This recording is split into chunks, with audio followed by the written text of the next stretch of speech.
درې مواقعا د هجرت چې کله سفر کو نبی علیہ الصلوۃ والسلام مدینه منوره بلار کې ام معبد یو زنانه وا چې نوم عاتکه بنت خالد خزاعیه رضی الله عنها مشهور به ام معبد باندې وده کنیتو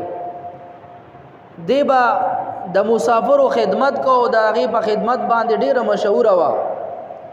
نبی علیہ الصلوۃ والسلام د هغه په کور باندې تیرې دو حضرت ابوبکر صدیق رضی الله عنه دا هغه کور ته ورغه او چیرې بدی امید باندې پدې تم باندې چې کې دې شي د خوراک د بارا سمېلو شي خو سمنو یو کمزور غوندې بکره او چيله ولاړه وا نبی له صلوات و سلام او فرمایل کته اجازه نو مونږ به دې چيله نه په واخلو دا بولش ام معبد ورته ویل کدي په ورکوله خو ما به تاسو له درکړیو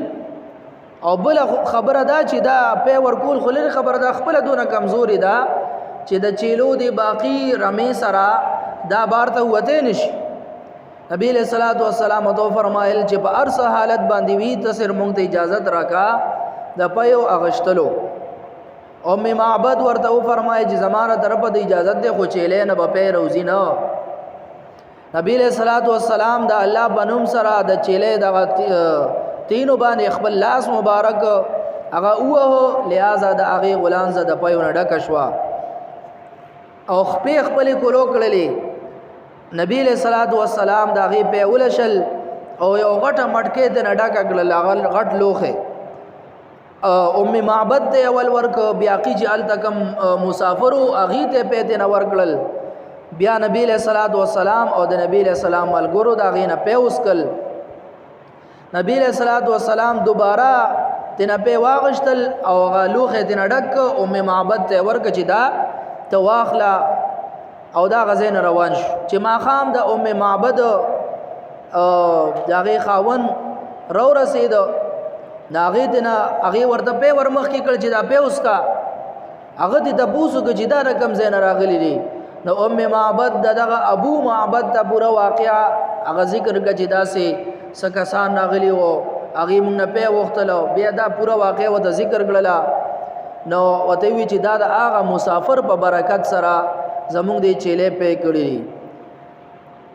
ابو معبد ورته ویل خاونه چې دا خو ماګه کسته چې قریش دی بسې ګرځي د مکی د کافرانو بسې ګرځي یو سور از بعد دا دواړه خزو خاون مدینه منوره ترال او الله ورته د اسلام د خپل دولت دغه ورته ورنصیب کو مسلمانان شو د عام انسان بلاس باندې دا کېدل دا نشي کېده د نبی علیہ السلام په لاس باندې وشو معلومه دا شو چې دا د نبوت او د پیغمبر لاس دی نو دا د نبی علیہ الصلوۃ والسلام د پیغمبري دلیل دی سلورم واقعا د هجرت په سفر کې دغه شان یو بل واقعا رااله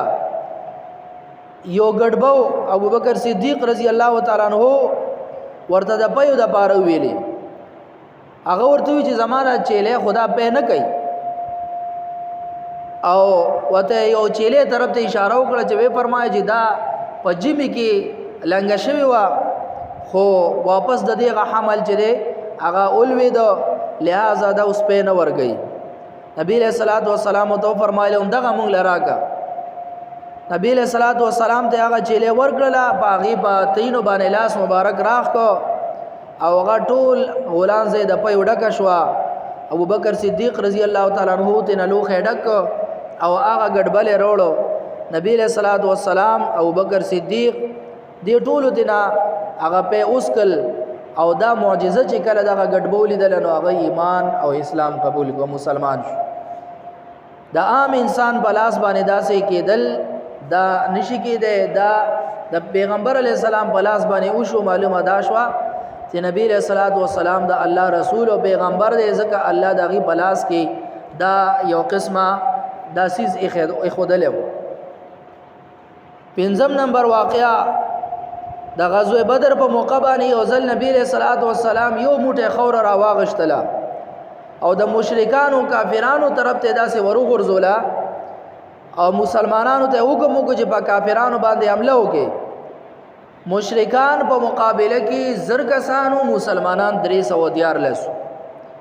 پدې کې یو قسم داسې نو چې دا سترګو ته دغه نبی رسول الله والسلام په لاس نه چې کوم خوره وتی را دا دګنی دا سترګو ته نه ورسېدل هر کس سترګو ته هر کافر دا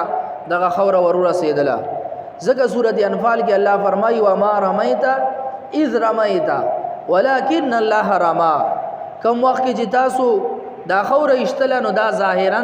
تاسو اشتله خو حقیقت کې دا الله ورسول کړي دا غي سترګو ته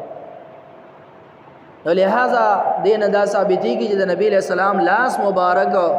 دا د نبی علیہ السلام د نبوت او د پیغمبر دلیل دی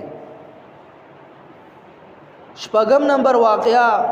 غزوه بدر په موقع باندې اوکاشه ابن محسن اسدی رضی الله تعالی عنہ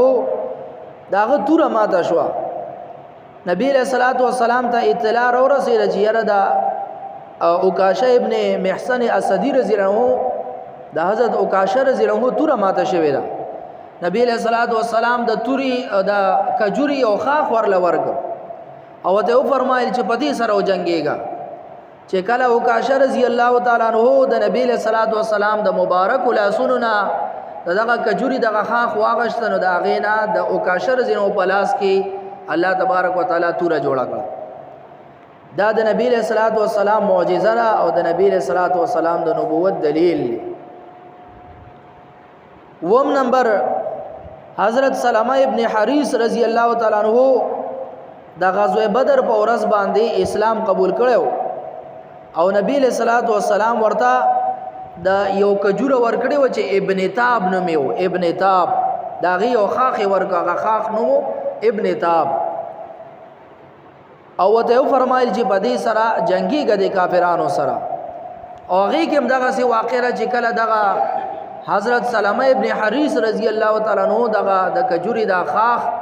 ابن تاب هغه واغشت نو دغه حریث رضی الله تعالی عنہ سلمہ ابن حریث رضی الله پلاس کې دا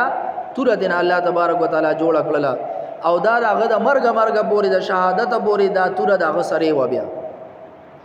دام د نبی له صلوات و سلام د نبوت دلیل چې د نبی له صلوات و سلام لاس مبارک دا پاغي باندې داسې قسمه خيسته خولي کارونه الله کار کړل دا د عام انسان بلاس باندې نشي کېده بلکې دا د نبی له سلام د نبوت دلیل له ځکه چې نبی له سلام د الله نبی دی او الله د پیغمبر بلاس باندې دا کارونه کار کړل دې ته معجزه ویل کی